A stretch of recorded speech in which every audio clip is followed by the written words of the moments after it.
Now we're going to queer up education. Safe Schools fights for LGBTQ plus History Month in Miami-Dade, but loses. The organization Safe Schools works to create safer schools where all students can learn and thrive regardless of real or perceived sexual orientation, gender identity, or gender expression, their own or that of their parents or guardians. This week, the Miami-Dade School Board considered a motion to recognize October LGBTQ plus History Month. Safe Schools spoke at the board meeting to argue for the inclusion of the recognition of LGBTQ plus History Month. What was near unanimous approval up to 2021 has now failed again for the second year. Afterwards, members of Safe Schools discussed what happened in their most recent episode of Safe Schools Rainbow Roundtable. Students and teachers react to Miami-Dade School Board voting no on LGBTQ plus History Month. This week, the Miami-Dade County School Board had a combative meeting to decide if one of America's largest school districts would continue the annual October LGBTQ plus History Month program. The packed meeting had many outside the hall watching the proceedings. In previous years, the school board had near unanimous support for the vital education, diversity, and inclusion event. But this year, the school board meeting met significant political opposition, like what we are witnessing around Florida and some conservative areas around the country. Board member Lucia Baez-Gallard sponsored a proposal to recognize October as LGBTQ plus History Month. What was clear is that the Miami-Dade County School Board has a different interest in diversity and inclusion. The school board attorney cleared the proposal as legal. After extensive speakers and board debate, the school board voted 5-3 to not have the annual event next month. The board members who voted no claimed they were concerned it would violate the parental rights in education law. These were Chairwoman Mary Tere Rojas, Vice Chair Danny Espino, Roberto Alonso, Mary Blanco, and Monica Galucci. LGBTQ plus organizations like Equality Florida and PRISM were present. Safe Schools Executive Director Scott Galvin and Board Member Chairman Tom Lander both passionately spoke. Watch this. Good afternoon, everybody. My name is Scott Galvin. I am the Executive Director of Safe Schools South Florida, and I'm also on the North Miami City Commission. I've been there for 25 years. As such, I am the longest-serving openly LGBTQ legislator in the state of Florida. So I'm here today, a lot of conversation that I've heard, it's made me feel very disconcerted, and it's made me want to strike out with mean things and bad language. But a lot of the people who have spoken before me have already said those hurtful things. So I'll just say that... The clock is not working, Mr. Superintendent, sir. One moment, please. Mr. Superintendent, please. The clock.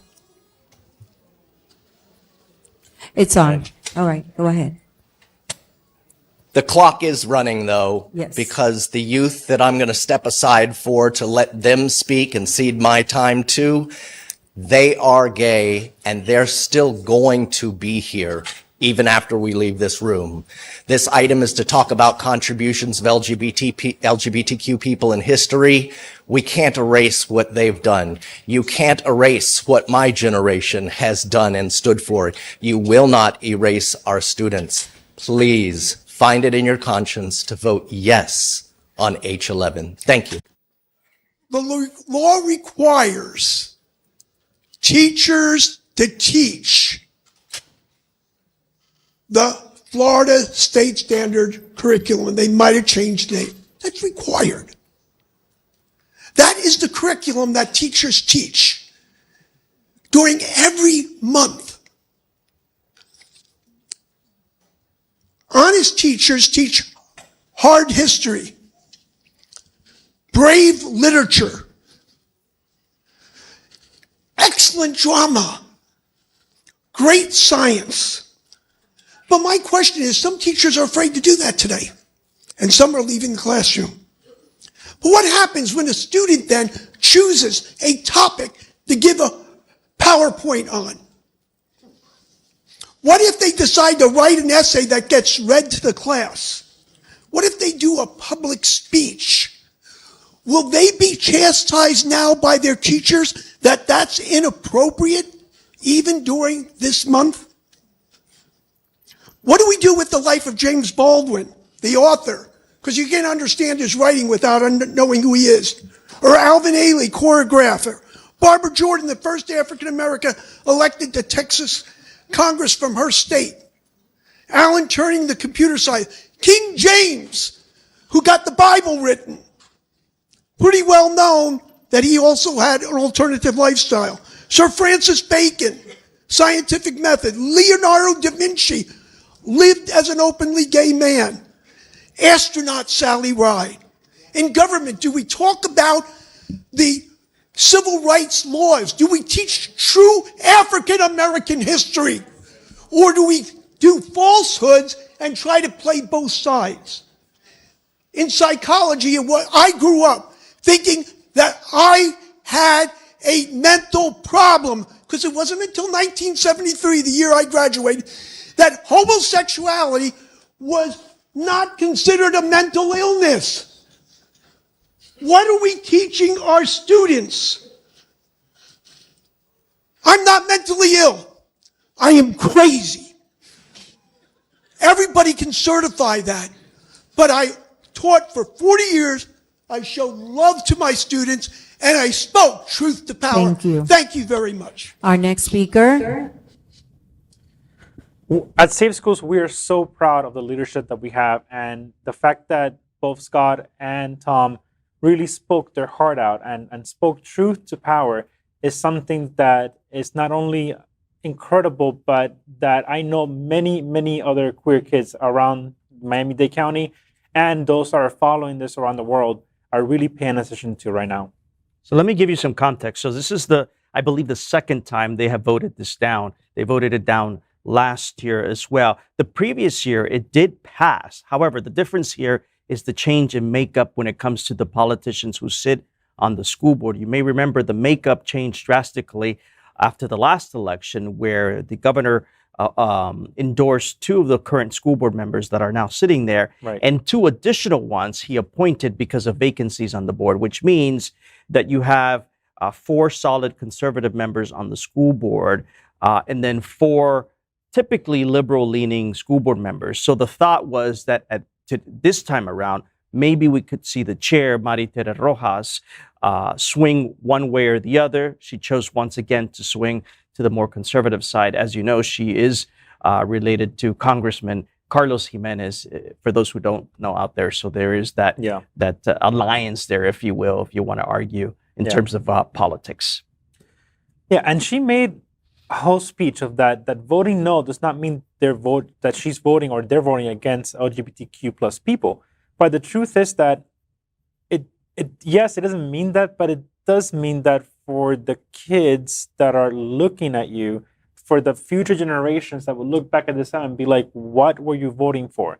Because I feel like what they have done is they have turned our LGBTQ plus kids into a political tool and are only utilizing politics instead of like looking at these kids as a whole, looking at queer people as a whole, and allowing for the recognition that we are here, that we exist. Just as Scott said, we will be here after this vote. We're not going anywhere. They're not going anywhere. So what is really going on? Like what is really going on behind all of this conversation? And just to be clear, this was just a vote to recognize LGBTQ month. It was not going to change any sort of lesson plan. History Month. History Month, yes, sorry.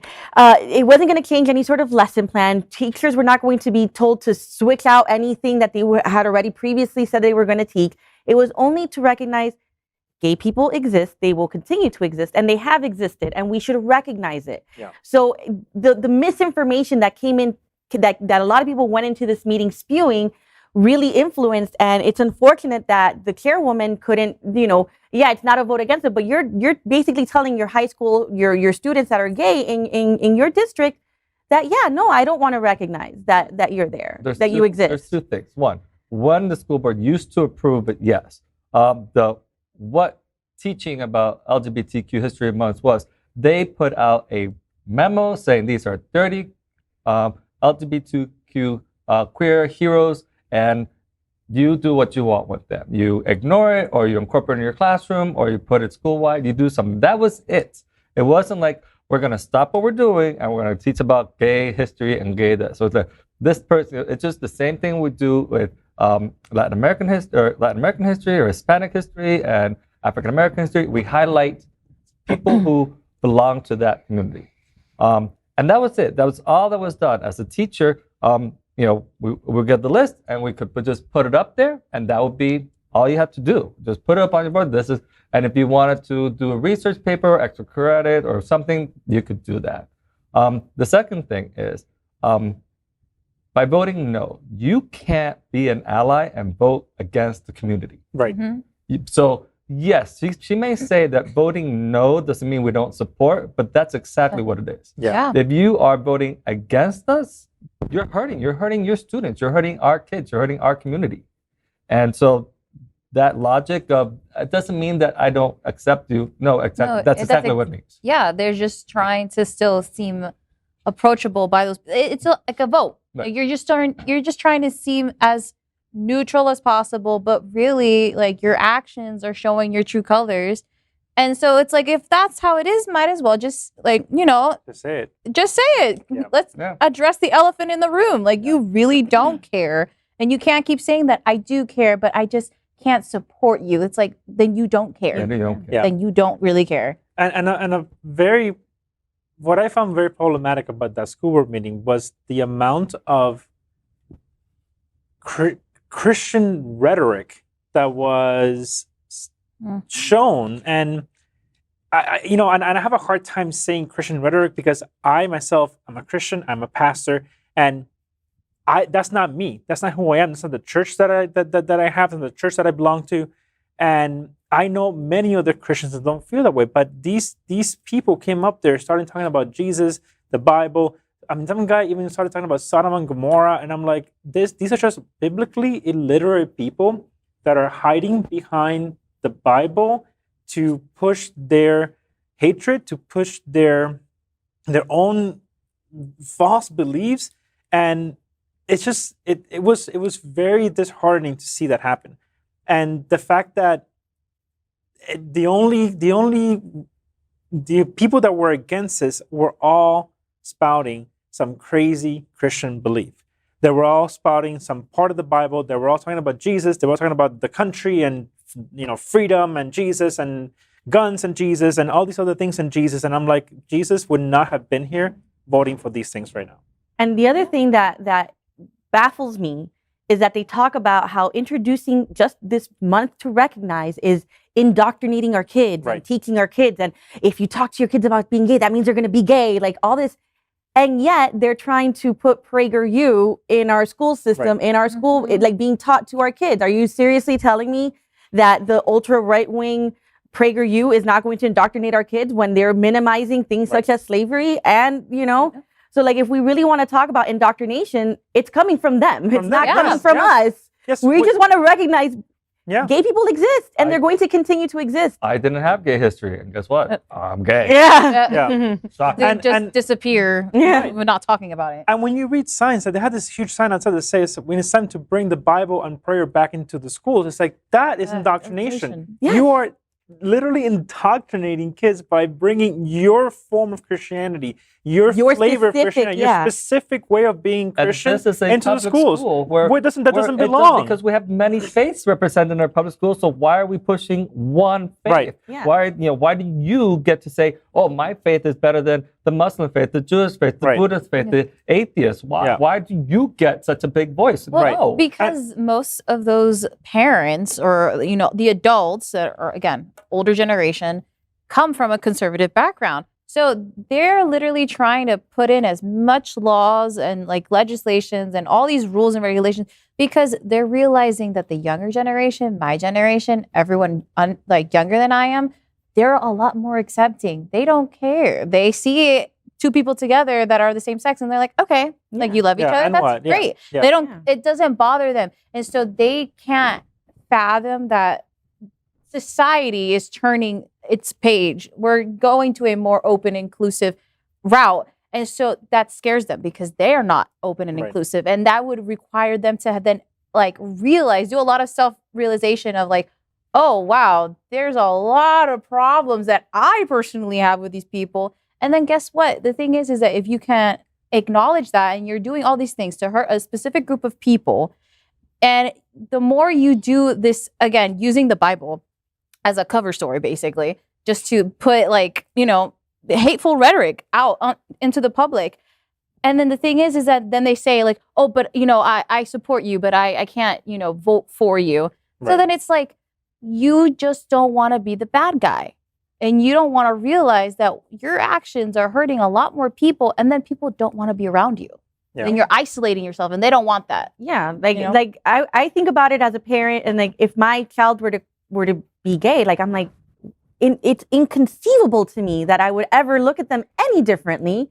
And it's like this fear that they have this like deep-seated faith, but it's such a faith that is going to just alienate everyone around them. That is not exactly how they want them to be. Like I just don't understand how we could be in the so-called quote unquote free state of Florida and they're putting all these restrictions all over everything we do and how we could think and what we're reading and what we're being taught. And it's just mind-boggling to me how far it's come, you know, because of a fear of retaliation from our government. Right. Because let's be real, a lot of these members also voted because A, they were appointed by DeSantis, and B, even if they weren't, they don't want to go against what he's saying, you know?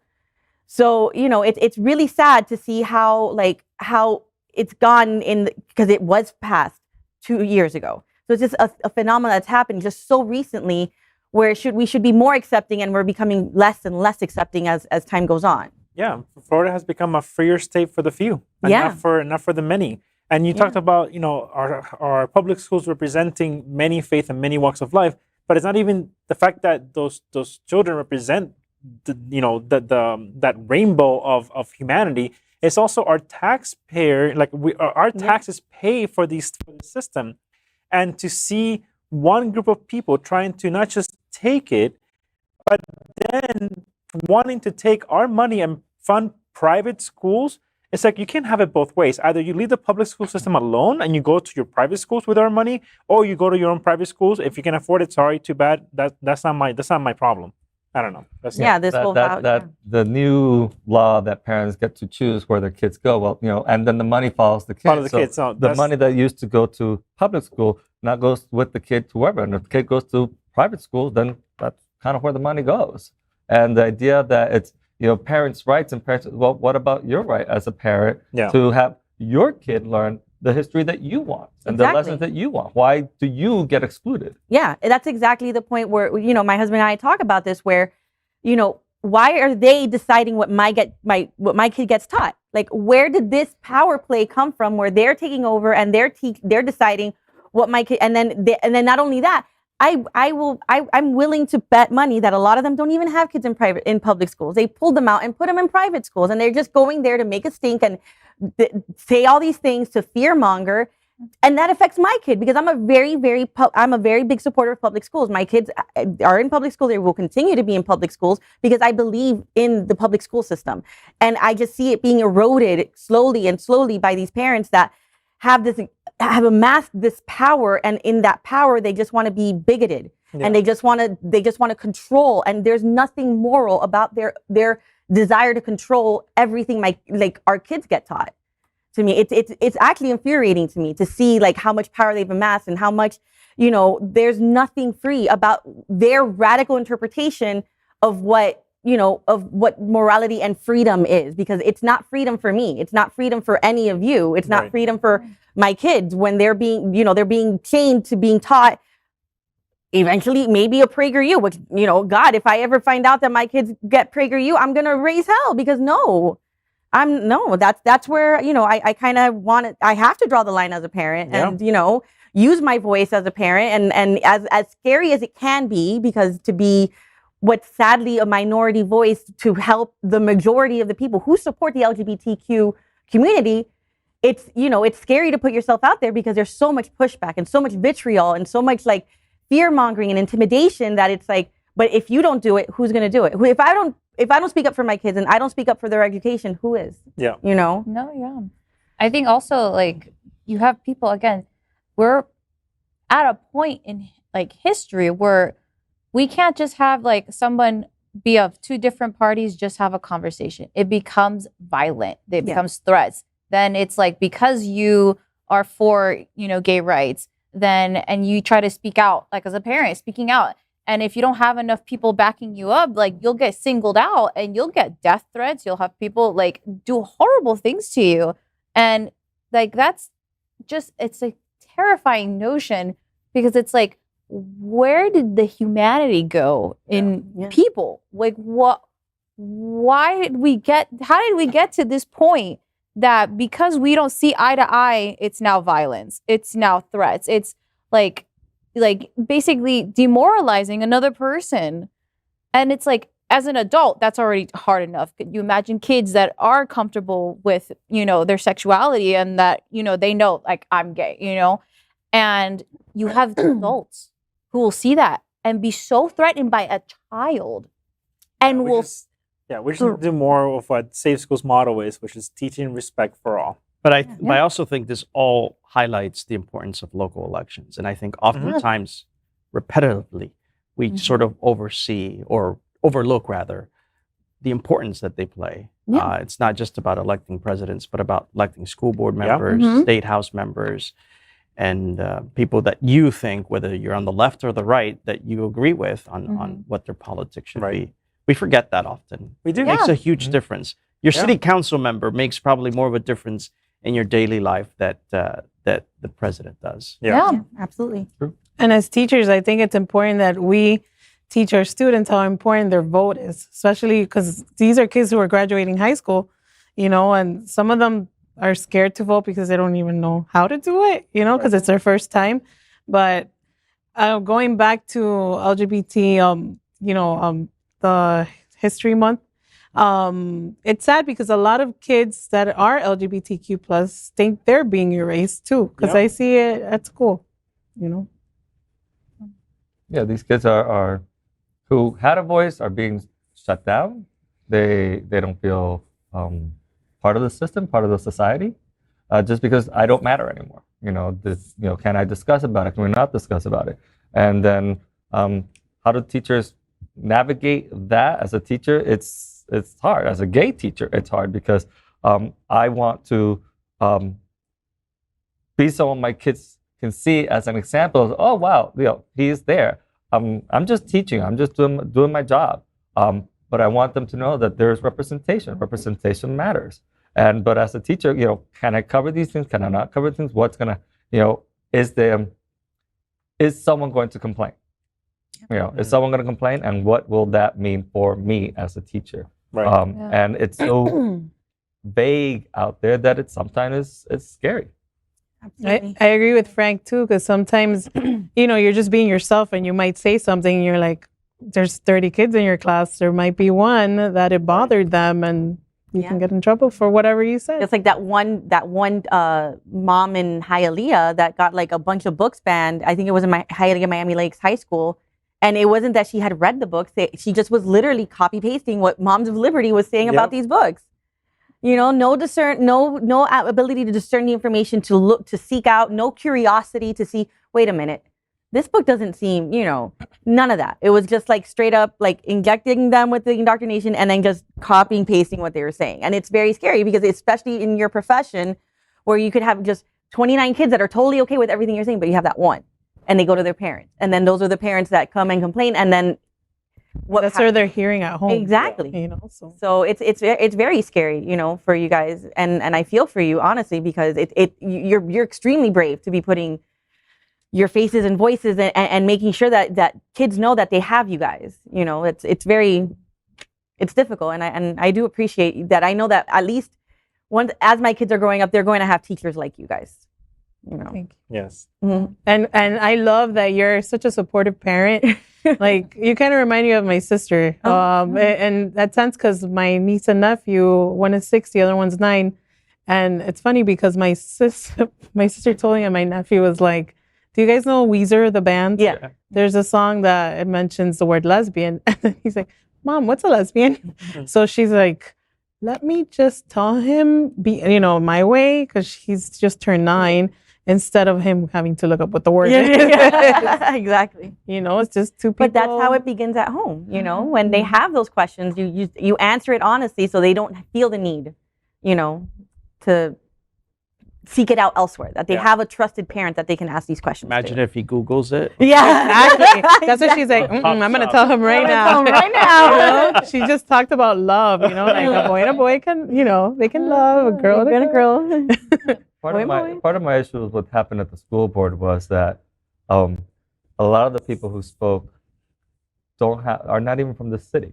Yeah. They came in, they got something, Moms of Liberty, whatever, put out a message, or whoever put out a message out, and they came and they signed up because that's the type of It's a public comment. It's a public comment. Anybody can come, and then they say their comments, but there is no there's no questioning them. There's no saying, no, you're wrong, and that's misinformation, that's wrong information. They just get to speak. So then, again, they don't even belong to this district, to this county, and they're coming to Directly influence. influence. Or have kids in school.